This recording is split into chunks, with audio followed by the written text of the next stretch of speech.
is one of the most important milestones that almost every company is going through is the how do you establish relevance and dominance in the AI transformation. You could very quickly be AI winner or AI loser. There's a binary separation that's happening very fast.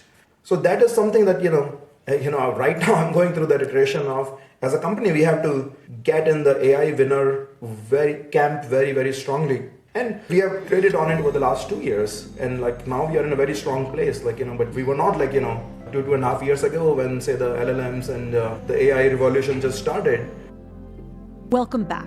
This is From Startup to Grown Up. My name is Alisa Cohn, and today I'm thrilled to welcome Jyoti Bansal to the podcast. Jyoti is the founder and CEO of Harness, which is building an intelligent software delivery platform so engineers can deploy software faster. Before that, Jyoti founded AppDynamics, which he sold in a multi-billion-dollar acquisition. Jyoti and I talked about why, after the huge success of AppDynamics, he decided to become a founder all over again. He shares a surprisingly confronting experience of finishing one chapter, realizing money was no longer the motivator, and asking himself what he would truly regret not doing.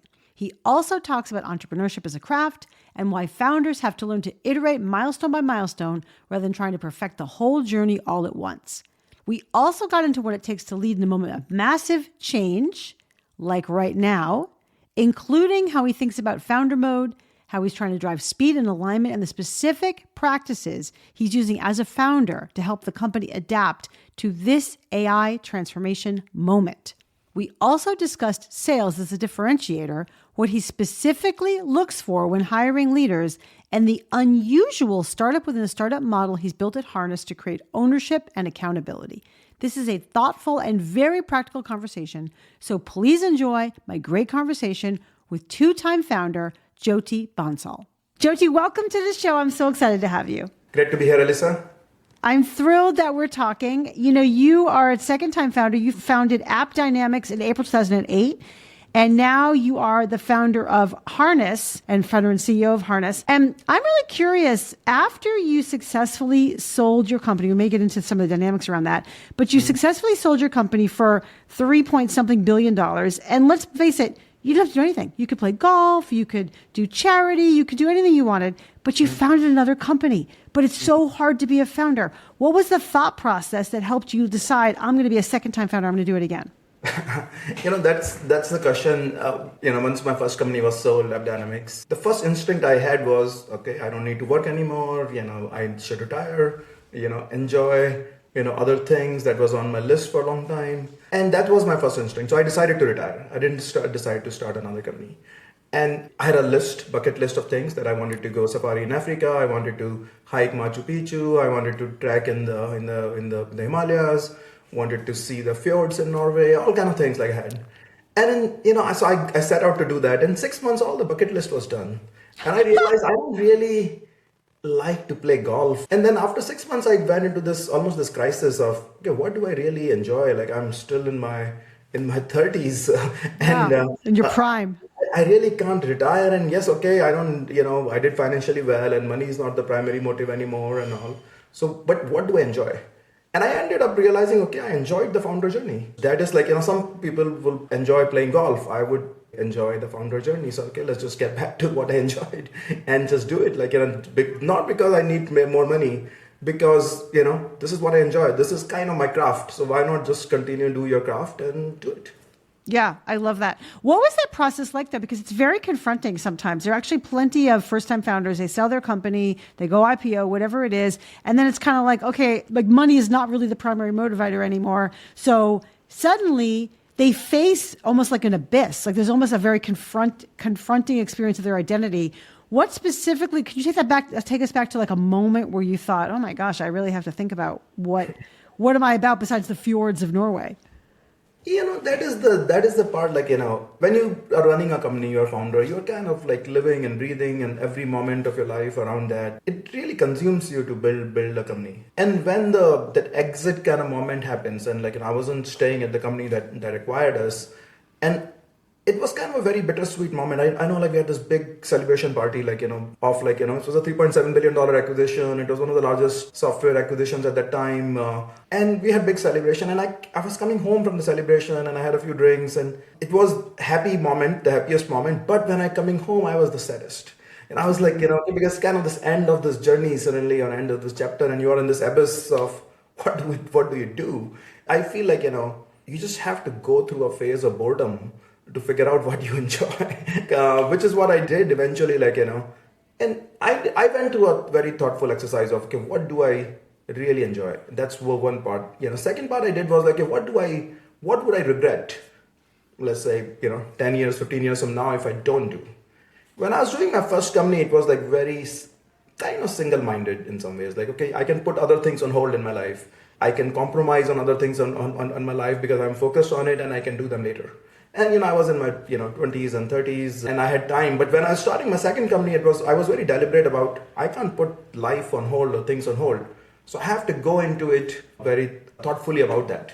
And so I had a simple list of things, okay, these are the things I need to do. Like, I want to build a company and be kind of very successful at my craft, because that's what I enjoy. Like, that's like the company building part of it. But then there are other parts of life, like, that I need to make sure, like, there is another, and I call it like, there are a few trains that have to run in parallel. I can't like have only one train running. So there is of course the company building part, which I wanted to, but I have to have like, family train, I have to have fun train, I have to have health train, I have to have giving back train, and I added like one more was like intellectual stimulation outside of work as well. Like, that's so okay, as long as I'm making progress on all of these trains for the next 10 years, I'll be fine.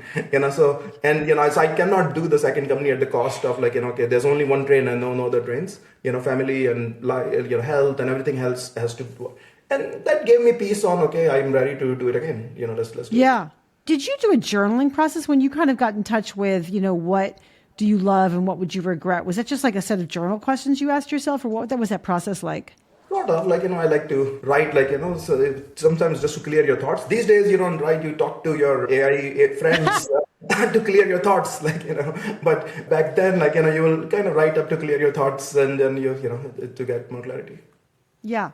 And so you found that helpful. And something that you've talked about, both now and I think in past interviews that I've studied about you, is that you do sort of see being an entrepreneur as a craft, and you have to hone being an entrepreneur the same way you have to hone being an engineer. Can you talk a little bit more about that and what that means to you? And then also, like, how specifically does one hone their craft, their ability to be an entrepreneur? Yeah, I think the one difference I would say is, like, when we talk about honing the craft word, it's a lot about like, let's do the same thing again and again. Like your craft is basketball. So you hone by doing a drill every day, you're practicing, a particular shot every day. As an entrepreneur, you don't have that many shots. You can build like one company in your life, two companies in your life, three companies in your life. Like, so when I look at like, the craft, I look at like, studying. It's more, honing is a lot about like studying it, practicing it just in real world and enjoying it. That's a big part of it. Like, it's like, I looked in the sense of like, I don't have like 50 shots that I'm going to try 50 companies and by number 49, I'm good at my craft. You really don't, right? So the way I look at it is more about, when I look at the entrepreneurial journey, I kind of break it into milestones. Like, there's a milestone of like getting started, like, which is just really getting started is one of the hardest milestones.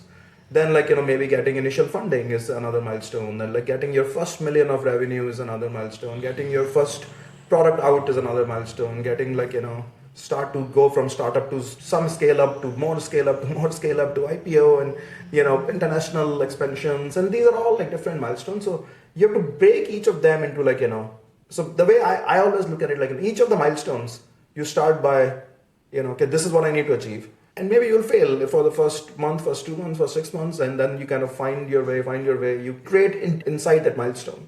And then you overcome it, and then you go to the next one, and then you kind of do that. You can't iterate the entire company journey, right? You won't have that many iterations.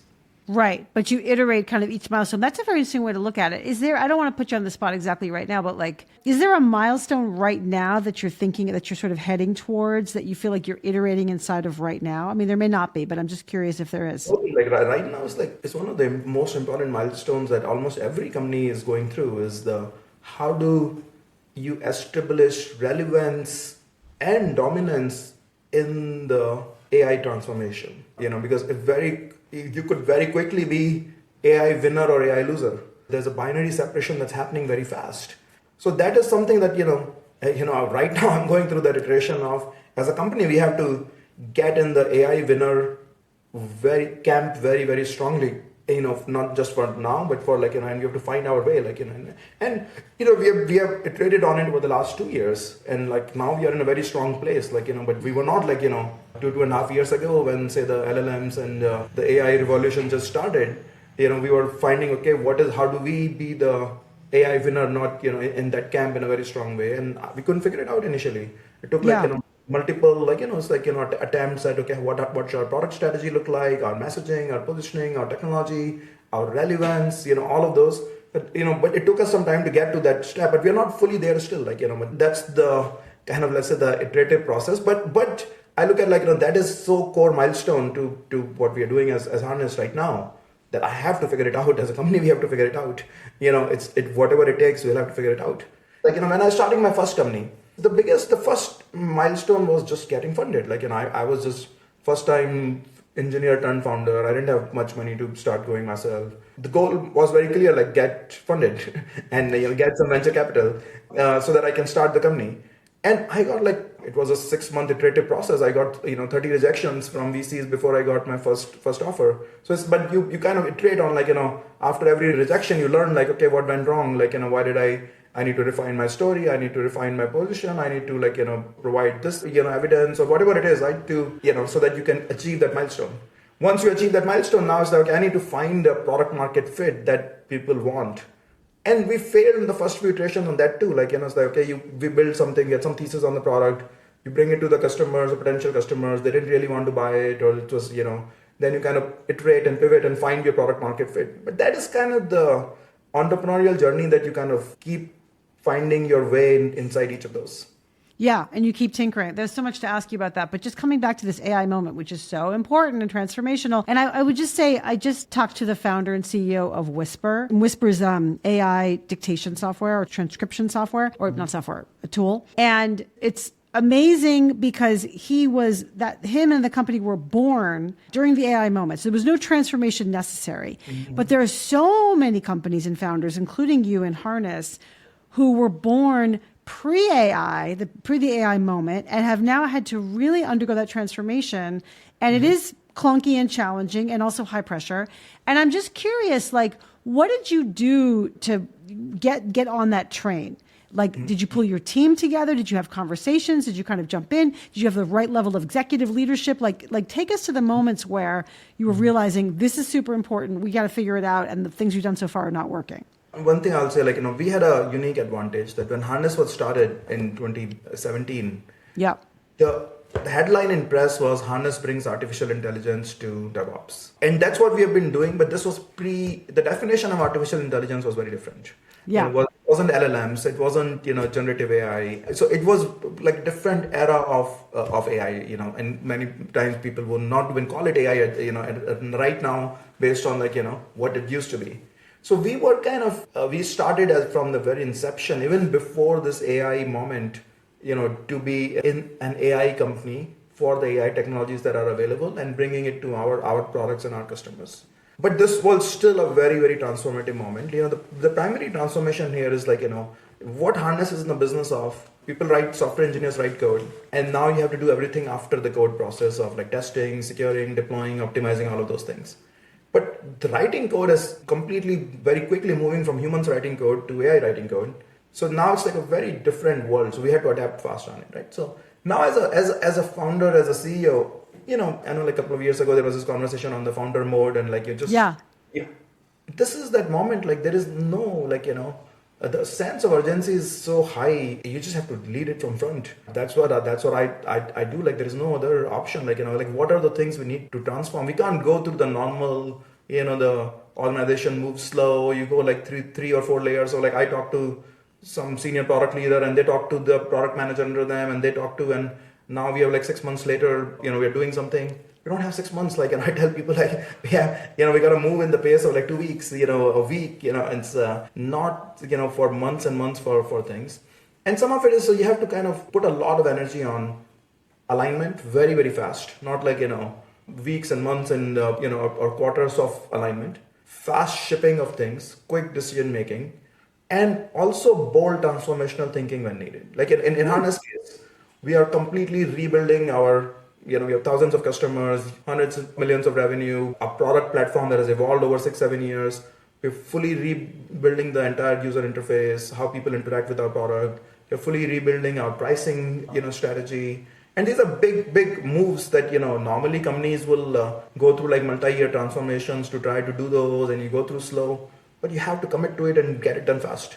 Otherwise, you'll be left behind in the AI world. So this is definitely that moment where a lot of the CEOs, founders have to lead from the front, make fast decisions, bring team together very quickly, move fast. I think you just don't have time for like the normal organizational slow processes. Right. And so what's up, besides you just realizing like we need a sense of urgency and then telling everybody we need a sense of urgency, what other specific tactics do you as the founder CEO use when you're going into founder mode for this actually quite transformational, like possibly generationally transformational moment? Find the solutions. Not just like I go and tell people like we need sense of urgency, find a solution. I don't tell people that. I find the solution together with them, and we don't leave the room until we find a solution and a plan. So it's not like that I'm just telling them, hey, move fast, and it's like we have to come to I need to drive many of those decisions and discussions, and like say in the past it would be like, say if I have some thoughts and ideas. Okay, we need to fix this, or we need to solve this, and you're seeing this thing. I'll talk to someone, and they will talk to someone under them, and they will talk to someone under them, and like you kind of take from like your thoughts to some plan, and it will take like 2 months of back and forth. Maybe it will meet like the 70% of what you want it to be, and all that. Now I don't do that. I spend like 6 hours myself with multiple AI agents myself, and like convert those thoughts into like a 15-page document. So everything is like and so that 6 hours of work that I do, or maybe 3 hours of work sometimes, can cut it down the 2 months of back and forth to a few hours. And now I give it to the team on like hey, this is the starting point of what some thoughts here of all of it.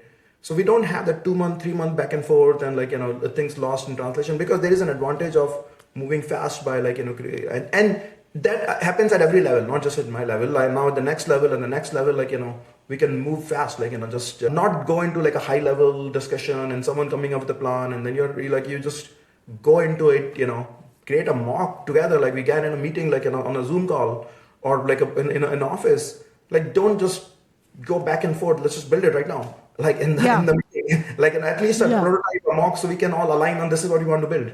And not like someone will build it and there's a demo that will happen a month later, or someone will like and then you give another feedback, and another month later something comes in, or quarter later. Let's do it right now in that moment. We use that is a big, I would say the biggest tactical thing is the sense of urgency is not just like I tell people that you need to move fast, that we have to just get into this very, very high doer mode across the company. Yeah, totally. Do you feel like it's because you're the founder that you can kind of instill that in people and insist on that? Or do you think any kind of CEO who came out from the outside could kind of create that rhythm inside of a company of your size? It will be extremely hard for any CEO from outside. I think it would be hard for any non-product CEO right now, because the products have to change so fast that, and you have to bring the organization together to do those. And there's definitely an advantage of having that product orientation for any business right now, because the products have to change in 6 months, and someone has to drive with high degree of conviction those changes as well, and bring the organization together. As a founder, everything, like the building blocks, where every skeleton in the closet is, everything right? So there's definitely an advantage, because you need the speed today. Normally you are in the mode of like, I call it like, like if you think about like, it's like you go and fight a battle as a company, and something important, critical, and then you are kind of in this a little bit of a peacetime for maybe 6 months, 12 months, and then you are in this big battle mode, and then you are in a peacetime. I tell that right now there's no peacetime. It's just battle after battle after battle after battle. That's where you have to keep into that. Like, there is no time for like, okay, we have 6 months of smooth, normal peacetime thing where we can chill. That's just not happening in, at all in the industry right now. And not I know, possible. that's totally true. I guess I'm curious. I work with a lot of founders and also a lot of CEOs of large companies. And the truth is that plenty of them, despite them being in this moment too, we're all in the same moment, are getting resistance from their team. It's hard to change. It's also not willful resistance, it's just hard to change. And people who joined any company, including yours 5 years ago, 6 years ago, and are still there, signed up for a very different mission with a very different company. How do you deal with that? How do you kind of think about that? What do you experience about that? And then how do you handle it? A big part of any CEO's job right now is to bring the organization together, align them, excite them on the direction, because the challenge is there's so many existential questions for everyone, like any business, any job, any role. Everyone is there is so much you go into social media and you'll be like, does this job going to exist? Will this company going to exist? Will all the SaaS companies be dead? Will all cybersecurity companies will be dead? And just so much of the stuff that's happening all the time. So the noise level is so high that I feel like any CEO's job is to also make sure that you're creating this a clear vision, a clear purpose, clear set of goals to go through that. Otherwise, it's just so much noise and distraction on everything, and people can get into this mental loop of the dooms loop any day, and that's not healthy and productive, and that is becoming part of CEO's job to create the clarity. So is that something that you think about every single day? Like you walk into your office or go onto your computer and you're like, this is what I have to do today. And also, what are the scripts that you use, or what are the specific tools you use that to excite people and to calm people and get them focused on that mission? First of all is clarity of what we're going to be. Clarity of who are you going to be as a company in the AI world.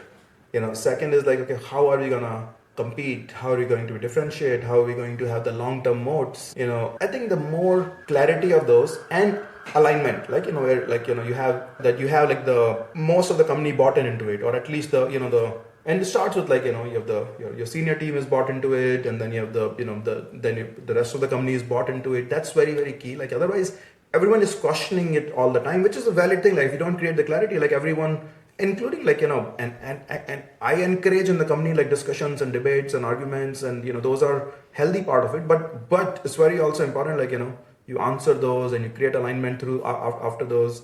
AI is going to change everything. Should we be doing this versus should we be doing this? Why are we not doing this? Why are we on this path? We are on the wrong path. If those questions are happening every day, which happens in any organization all the time anyways, but right now the moment is because everyone is struggling to answer what the world will look like, what a job will look like, what any company will look like, what anything, right? Is just such a big moment. You have to drive even more and more of that. Frequent discussions, alignment, write up. So it's I believe in more and more writing, so to create clarity for the organization around it as well now. Yeah. Do you also, Jyoti, one thing that you've talked about in a lot of podcasts is how to hire, and specifically kind of what you look for in sales leaders. So I have a lot of questions about how you've hired people, but I think my first question is on your leadership team, do you also say to them proactively, hey, I'm, communicating this, but I need you guys in lockstep in kind of a different way, communicating this clarity, solving problems. Do you tell them that? How do they respond to that? Because a lot of leaders aren't always sure that that's their job. My job, number one job, is to create alignment. It's create clarity of vision and clarity of goals, and then make sure this alignment is there across the board. And I feel if I do that, 90% of my job is done. It's because we have capable people who who can run with things. It's where the companies will start struggling is it's not clear where we're going, or there are discussions and debates that are not settled. There is contradictory paths that somehow we evolved into that doesn't make sense. Things don't add up essentially. So, and that starts with at my level for the whole company, but applies everywhere else, at the senior levels there. So all our senior execs that that we have, we're very clear on what the goals are, what you want to achieve, but we also create alignment between what's the product strategy and the sales strategy and the customer success strategy and the financial strategy, are they all in lockstep? We as a leadership team will meet once a week. We kind of review the goals and where we are on those. Once a quarter we do these business reviews on product and sales, and where the different teams participate. In the sales ones, the product teams will participate. In the product teams, actually we have this week all those product business reviews quarterly. where the sales teams and others will participate, so that everyone is on the same page on like what's working, what's not working, what we're going to be doing. And like, once in 6 months, our management team will get together and be like, it's almost like no structured agenda, no tactical topics, but like, just making sure we are aligned and we get an opportunity to a day to answer anything on our heads and like, and discuss and debate. So you have to create multiple forums on these. And these are just at the executive level. But you have to do it across the company on like different forums, like, the companies to get together. We do like every 2 weeks a company all hands, and where like, I spend a part of the all hands in asking any questions. It's and we make it like, anonymous, non-anonymous, whichever way you are comfortable with. But no question is should be unasked. Like, any employee in the company, whatever question they have, every 2 weeks we'll answer it all. So it creates like, people get to hear people, what we are all thinking. All the questions are answered. It creates a degree of transparency, and the transparency now creates like, trust, and creates also this sense of we are solving the problem together. Like, I always tell our team, like, if I am the one, like, we have 1,200 employees, and these are very smart people we have, like, across the board. The collective intelligence of 1,200 people is so high than anything anyone would have as 1%, 2%, 5%, 10 people. So we have to bring in the collective intelligence, but that will only happen if everyone knows what the goals are. Everyone knows which is where we are going. Like, I'll give you a very simple example. Like, I like to call it like a North Star goal, which is a simple North Star goal of revenue, because revenue is so measurable.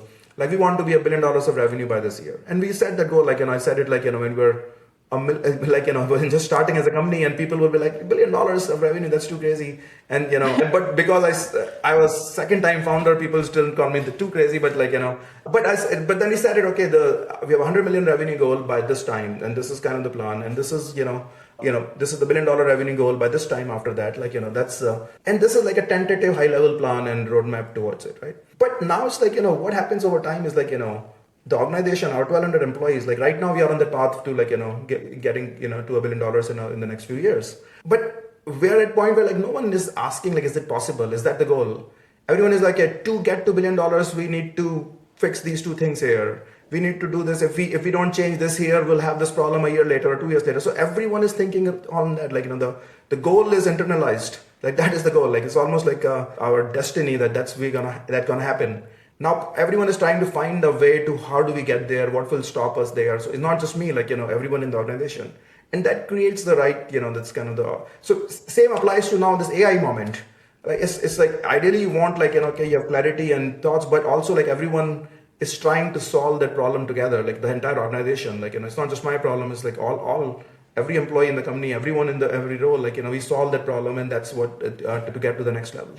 Yeah. So that goal gets internalized by the organization, and everyone's kind of driving for that goal. And, one thing, Jyoti, that you really are, I think you're very interesting and unique, is that you are an engineer turned first-time CEO, turned second-time CEO, founder.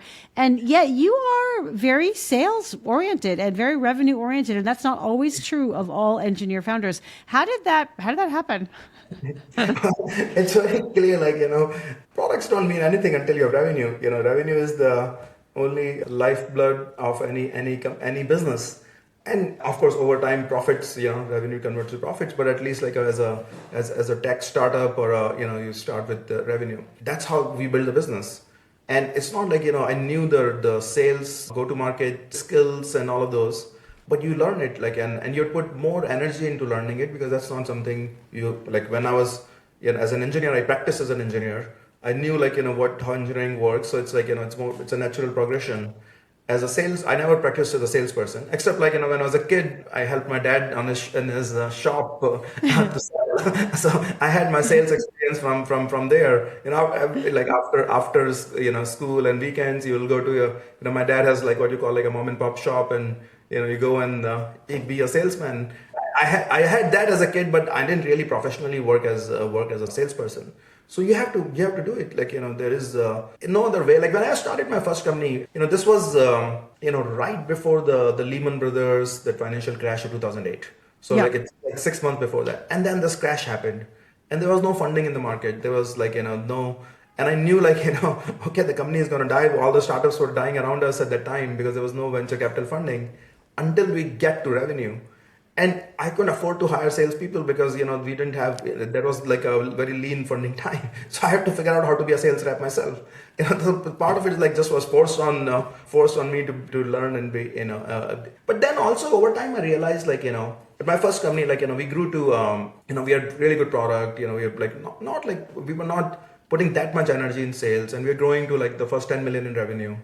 But I could see like, things were starting to slow down and stalling. And I never thought of like, sales as a differentiator. I thought product is a differentiator. You start with like, you have better products than your competitors, and sales is a mechanics of like, distributing those better products. Around that time, like, I realized like sales could be a differentiator as well. It's not just the right sales execution for an organization. And once that belief started to happen, like, and starting to see companies that will make that as a strong, like your go-to market, sales marketing, like also as a differentiator, not just product. That kind of, once that clicked to me, I was like very keen on, okay, I need to build a company with both as differentiators. Like the real power of the company will come where our product is a differentiator and our go-to market is also a differentiator on its own. And that's what we did then after that, in my, first company, AppDynamics, that was a big part of our success story. And that's kind of the mantra I believe in, like, in harness as well. Well, Jyoti, how do you make that's fascinating. How do you make go-to-market a differentiator? How is that a differentiator in AppDynamics, and how is it a differentiator in Harness? I think a lot of it comes down to the talent. In engineering, people talk about these, 10x engineers, the delta between like, let's say a normal engineer and a very, very, very good engineer the productivity could be very different. Sales is also like that. And that I didn't like, initially didn't appreciate, like, that sales, the delta between like, a top sales rep and kind of a normal sales rep could be high, like in terms of the output, what they can do, what they can make happen, which is different than some disciplines. Like some disciplines, like, like for example, accounting, like, the delta between like your top rock star accounting person and a normal accounting person is not that high. So what happens is like, in sales, very similar to engineering, you have to bring those top talent inside the organization, so it's like the talent density of the right people is very key. Some of them you hire who are experienced in that already.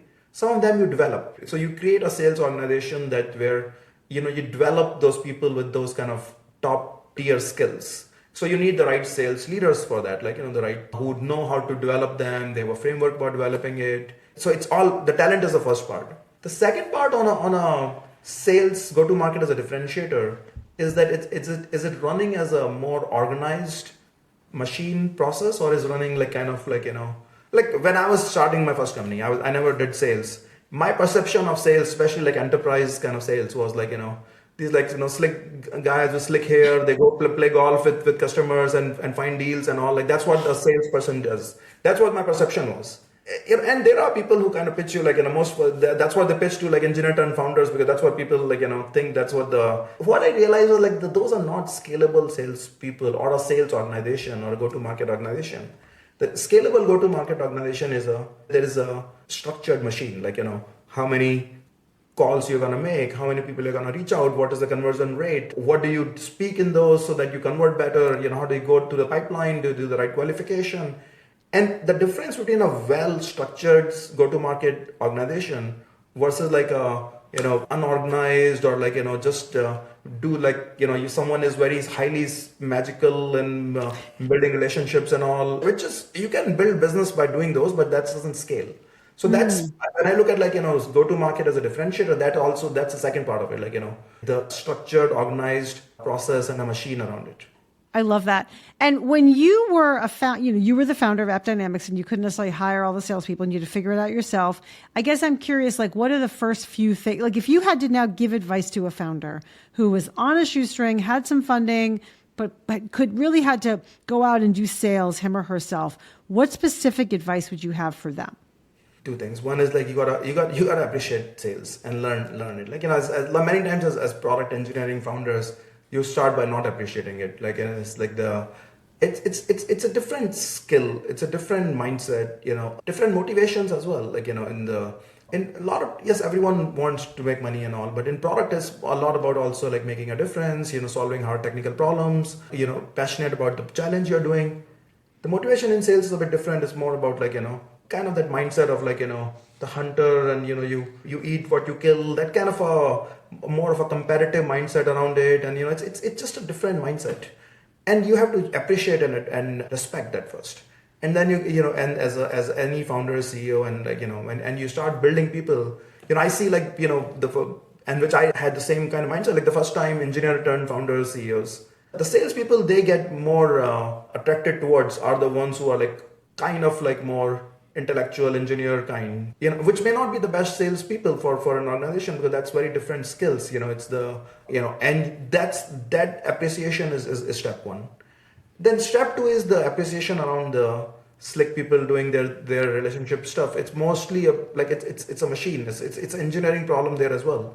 Like of the, how the sales funnels work and how the sales capacity work and the conversion rates and the ramp times, all kind of things in there. Like, and that's something like any CEO has to become good at understanding and running to scale the business.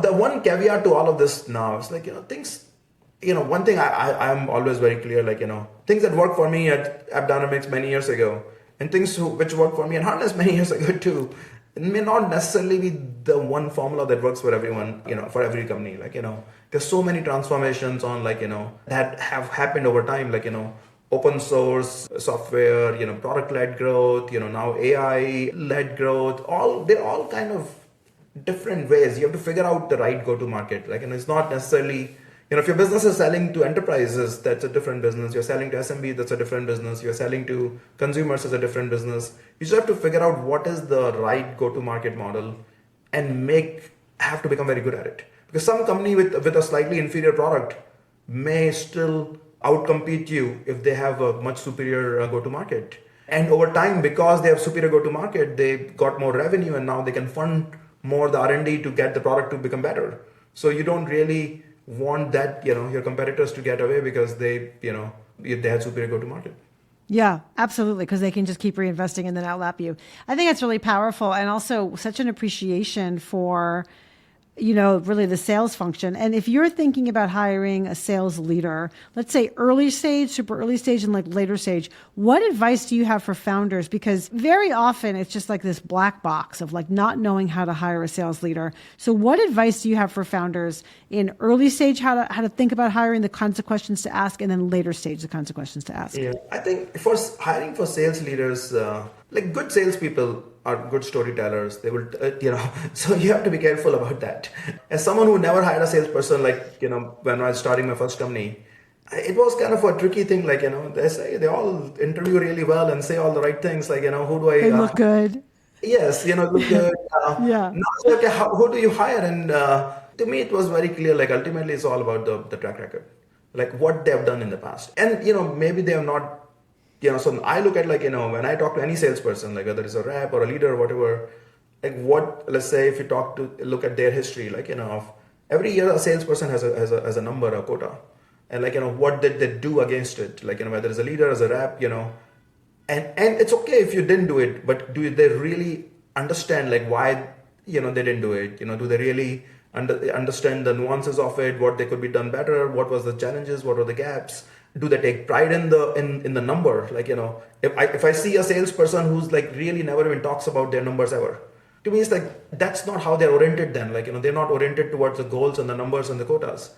So you want like someone who starts with that, like, when they said in their resume, you see like, 2025, 120% achievement, 2024, 150% achievement, 2023, 70% achievement. And that is okay, like, but at least they're mentally oriented towards goals and numbers is one thing. And then I want to understand what they've done. So like, it becomes more about results and all, especially when you're hiring a sales leader.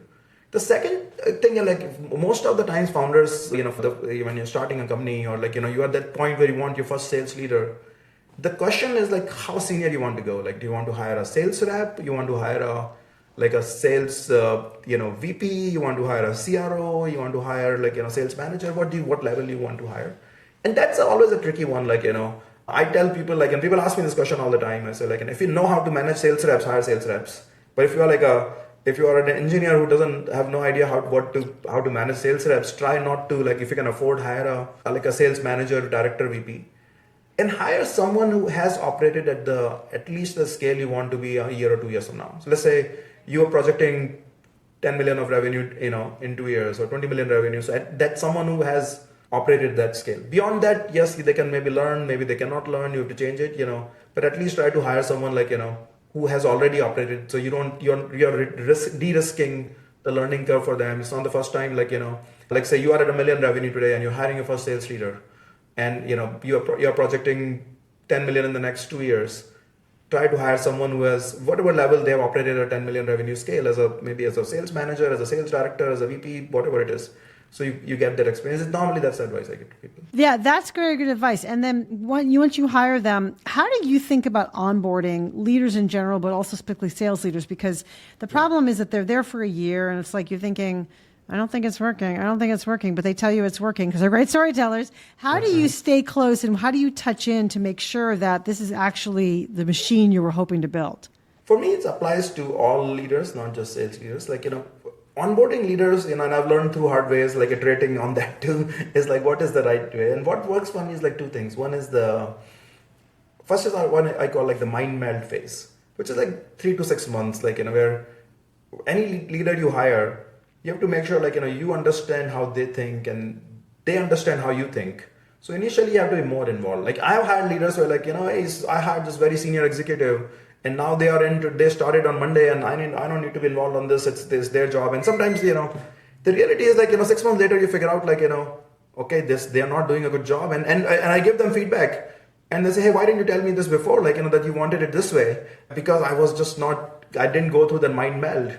And I realized that's a big mistake. It's for me to get leaders to succeed, initially the first 3 to 6 months, I have to go through, and sometimes it could be faster, sometimes could be, longer, but there is I call when we are on the same page now, that and we think same way, this person knows how I think, they don't need to come and ask me about things because then kind of probably can guess my answer, I can guess how they think, so I know what to nudge them on.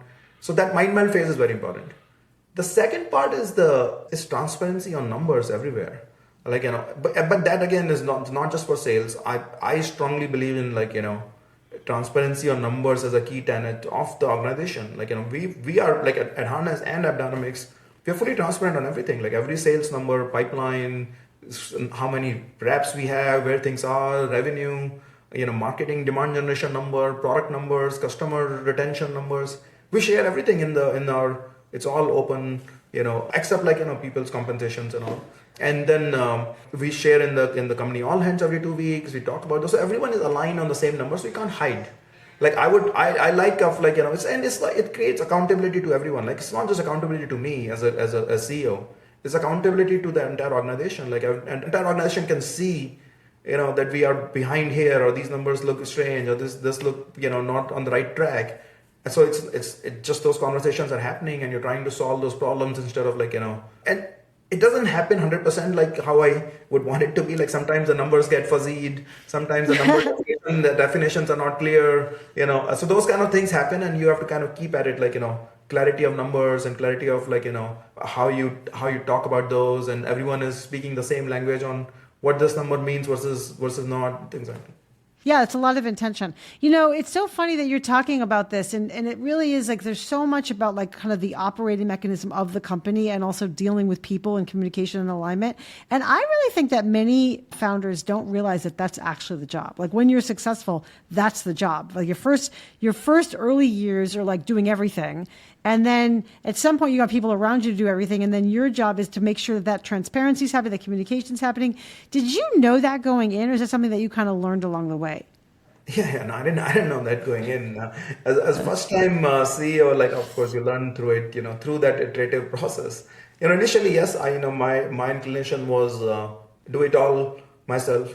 Then you start realizing that doesn't scale. You need to find the right people and let them run with it. But then I also realized that is also a mistake. I also need to get through this mind meld phase. Otherwise, if I let them run without it, then they may be running in a direction where, not by that they're incapable or they have a wrong intention or they're doing anything wrong, because I didn't really go through that, mind meld of everything. So that was an adjustment I learned through process there. But then I also, really think there are times where you have to do things yourself as well. It's not as binary of okay, as an early stage founder, I used to do everything. Now the company scales, I've become the best delegator and, aligner between people. The reality is you still have to, there are things that you still have to open to be doing yourself and to create like this fast, there at any point of time, I feel like there are like one or two or, sometimes maybe three projects I need to lead myself, that the company would not get there fast enough if I'm not leading it myself. And which is which is not company is doing 100 things, across the machine is working in all different things. For all those 97 things, you just need to get alignment, everyone is running with it. But there are three things that you just have to drive yourself. And I always pick, few of the important things, which mostly require this founder conviction, bring people together, get moving fast. There's some of the AI work right now is along those lines where you have to just do it and balance that you can't just delegate some of those things. Some things require you to run it. Yeah, 100%. That's the whole founder mode thing. Again, it sounds like that's something that you have kind of developed your spidey sense about. Yes, and you don't want to bring it to most things. You don't want to bring it to everything. But there at any point of time, there are a few things that does require it. Yeah. Now, Harness is very interesting. You have the startup within a startup situation there at Harness. Can you tell us about that and what it brings to the company and what you get out of that? When I was starting my first company, we built our product number one. And product number one was great. We are doing great in the market. But we knew it's not like the big addressable market just with that one part.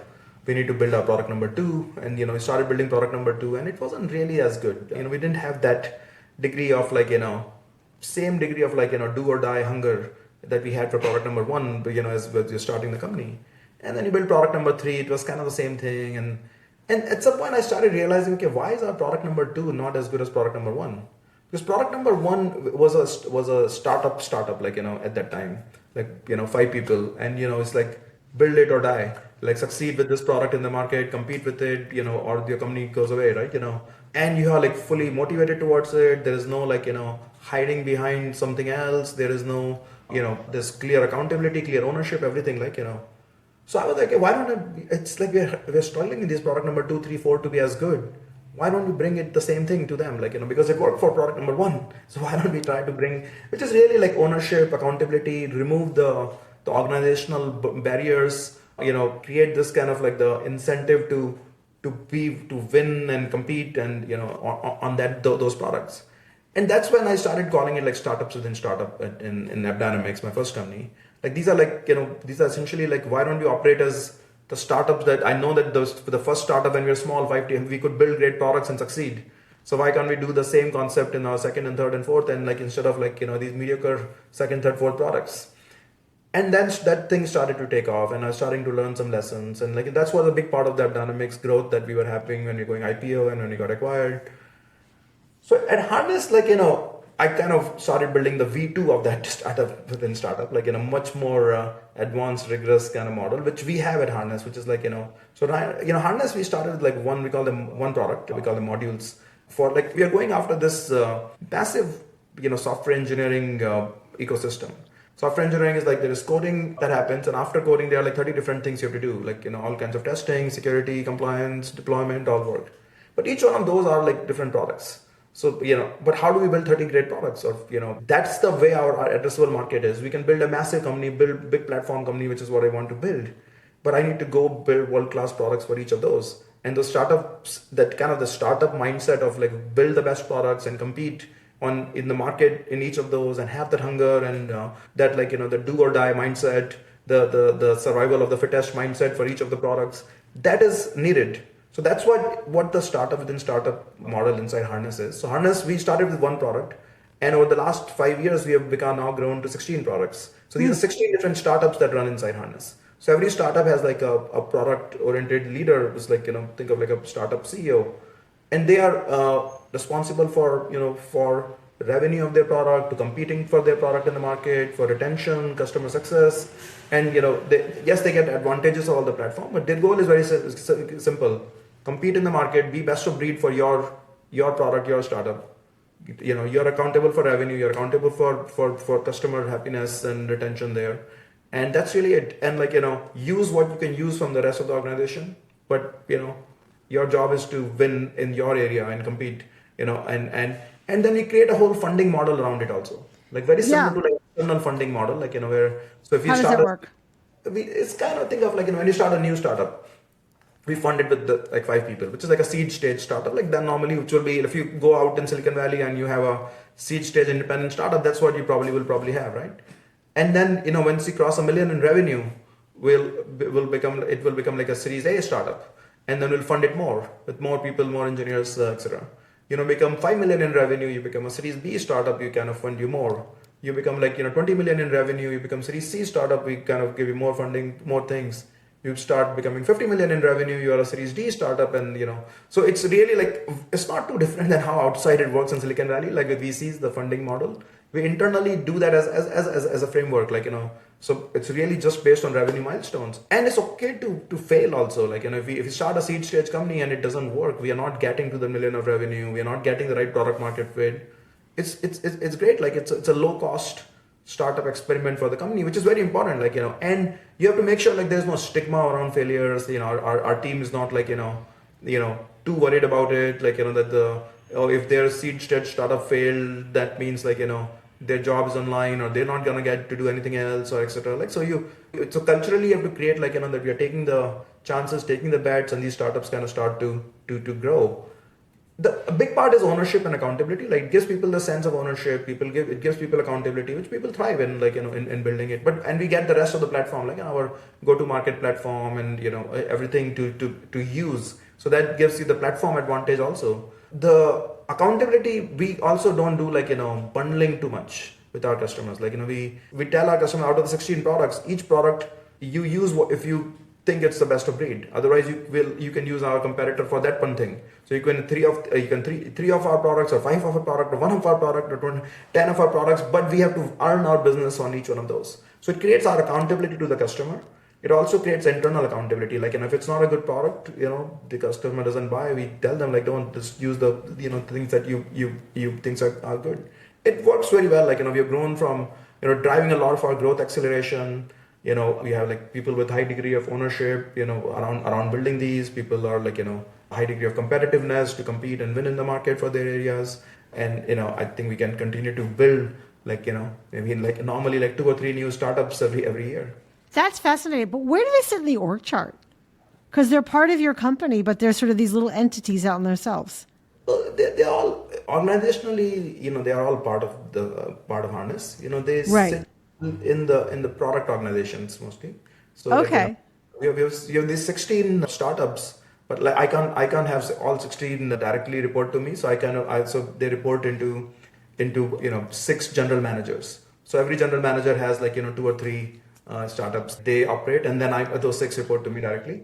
But these are like, think of them, they're like the quarterbacks of, they're designing the startup, they're leading it, but they're leveraging the sales organization, they're leveraging the marketing organization, they're leveraging the customer success, they're leveraging finance, they're working with engineering. So they're like almost all the organization they leverage across across the board. But they run as like, it's in some things are like, they're very directly accountable, responsible, or some things like, they have to go through like, they're using a shared sales team, for example, things like that. Do they have to like compete for the shared sales team's time? Like, do they have to like, sort of like tell a good story, like come over and work for us, with the shared sales team or with the shared services? Well, a lot of times it's about what the customer wants. Like, it's like, so our sales team is paid the same amount, whatever product, it is. So now it's really comes down to like, what the customer wants, where the customers, the pain points are the most. So our product teams realize like, if you want to sell more of your product, get the best product market fit.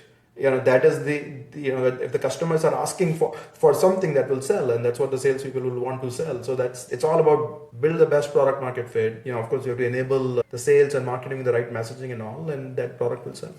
I see. So in a sense, like they actually get spun up based on probably business needs and customer needs, like in the first place. Jyoti, just 3 last questions. Have you ever experienced imposter syndrome or severe self-doubt?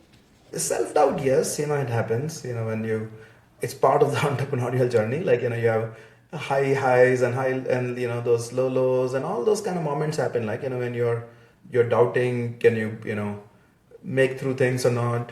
In many ways, I like to start with like a a dream or a goal or like, something. Sometimes people ask me like, one of our, early sales employees, he was just asking me this question, like, did you ever think Harness will get here? Like, when you're starting 6-7 years ago. I said, yes, of course. I thought Harness will get here. Why would I have spent like, last 7 years of my time and energy if I didn't think we will be here? And same for the next 5, 6, 7 years, like, so it's not that like, I think like, oh, we are just getting there by fluke or we just get there and like, it is deliberate. Yes, we may not completely get to the path we built, there may be changes, but I always believe like you have to start with this is the building I want to create. And you're creating it like, one floor at a time. But like this is the building in the end, like if you can build the building, this is the building you're creating, working for. That sometimes happens, like some companies can get lucky and it just happens like by fluke, like, but, I believe like, okay, that I can't control, but I can control like more organized structural building, and that's what we have been doing, like, so that doesn't like, make me feel like, that, okay, it's, yes, sometimes there will be hard times where you're iterating through something, you're struggling through something, you're figuring it out something. It's in the end, it's like problem solving. You can solve your way through it. You just have to make sure you have enough revenue and enough money in the bank. Yeah. During that time. So if you're early stage, in late stage it's not that much of an issue, but early stage, that is you may not have time and to do iterations to figure something out. Like you may have one shot or two shot, and after that you run out of money. Is there like kind of a low that you could tell us about? Because I mean, you seem so successful and you're like so calm and confident. Is there a moment where you were like, oh my God, I can't believe, how am I going to get out of this? Yeah, many moments. Like, like I start with like even just my first company, like, when I had like these 30 rejections from investors, like, you were at yes, I wanted to like, okay, let me iterate my way to find there, but there were many lows. Well, okay, maybe this is not a good idea. I should just give up. And it's like, these are too many rejections. And when you're starting to sell I was selling our product for the first time. I remember like, we had this whole product thesis and that we started the company for. And then I went to New York to do like a lot of like customer demos to like large banks and all. And I came back from the demos and they were all excited. Oh, that looks cool and everything. And I came back and like, and then I sent them a follow-up email and no one responded. And, it turned out like, it's like, they all like, oh, it's cool. They didn't want to say that to me. And, but no one was willing to buy because our product wasn't really the right thing. But of course you go through those periods when like, you're going to succeed or you're going to not. But there are a lot of periods like that. Even Harness, we've gone through those, like, the last, it's not like, things were not like that streamlined. Like, COVID hit, initially response was, okay, what will happen to everyone? You go through, cutting your expenses. It's very hard things to do when you have to lay off people because you have to prepare for those things. So those are like times when like, would you survive through it? Would you succeed through it? And, yes, you find your way. Then like, you had the financial system with the interest rates and all change, the pressures on the businesses change. So you have to adapt and adjust through it. Even now, like the AI moment is such a critical moment. Like, there's no like smooth straight line always. Like, from outside it looks like it, like, at AppDynamics, this was, $1 billion valuation is still a big deal, but not as big as it used to be at that time. This was like 2013, like, unicorn, $1 billion is a big deal. Our first time we became a unicorn, like $1 billion round. And, I was talking to a reporter. And the reporter asked me this question, like, how did you feel when you get the call that you're $1 billion valuation now? And, I was looking at it, like, it's not like that. Like, that to get to that $1 billion valuation, I was like 6 months of fundraising process and hard work on it. So it's not that I just, one day out of the blue, I got a call and like, you won $1 billion valuation. And how do you feel about it? That's the part that gets missed around behind it. Yes, that's so wise. That's so wise. What do you wish you had known earlier on your journey? It's a constant learning process. I realize that it's better to try to learn and faster. It's all about the learning curve of how fast you can learn. It's all about building a company. Entrepreneurship is constant change. Yes, you learn things, you learn some patterns, you get wiser over time on things. But so many things are different and so many things are changing all the time, and you have to learn, you have to adapt, you have to adjust. And figuring out that, like, how do you do it and what are the things? So that's one. Second is like getting good in like, what should you be leaning in more yourself, what you should delegate. Like, because you go with like, okay, I'm doing everything, to I'm delegating everything, to what should I do. But there is a balance. Like where do you get there? Like, now I've realized, like, for every CEO, like, you have to lean in your superpower, whatever your superpower is, whether it's like, go to market, sales, operational, product strategy, engineering, whatever it is, like, and then you try to delegate the rest and you create the alignment around it. But like, it took me some time to figure that out. Like, it's like I do everything or I delegate everything. It's like, where is the right balance? What are the things? What are the right time? There are time when delegation makes sense. There's the time when it doesn't make sense. There are time when, there are areas where it makes sense, areas doesn't. So that is just developing that skill or a sense. I wish I did it earlier. Yeah, it's not binary. It's like a dynamic tension, totally. The last question is, what advice do you have for other founders as they embark on their journeys to grow into leaders?